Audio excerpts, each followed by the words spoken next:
बा शोभा, आज तू इतना उदास काहे बाड़ू? अब बाबूजी केने बाड़े?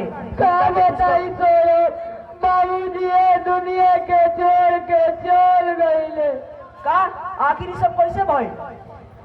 हम बाजार गई रही तो 2-3 गो गुंडा आके हमरा ले जाए चाहत रहता, तो हमार बाबूजी बात के विरोध कइले तो उनका पेट में चाकू मार के मार देलो। तो आखिर नीच कर्म करे के कौना कीमत भइल शोभा?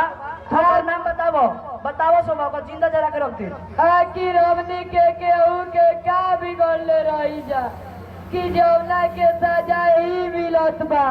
तू एगो काम करो। का कहत बाड़ू शोभा? तोरा खातिर अपन जान भी तू हमार गाला दबा के हमरो मार दो। ई तू का कहत बाड़ू शोभा? पागल हो गइल बाड़ू का? हम पागले तो हो गइल बानी। ई बात उहे लड़की जानत होई जौना के माई बाबू ना होके हम एक दुनिया में टूर बन गइल बानी। ई तो बात सही है बस शोभा, आखिर का करबू?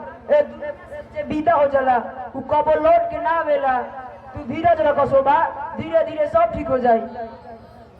अब हम ना जियब, हम मर रही।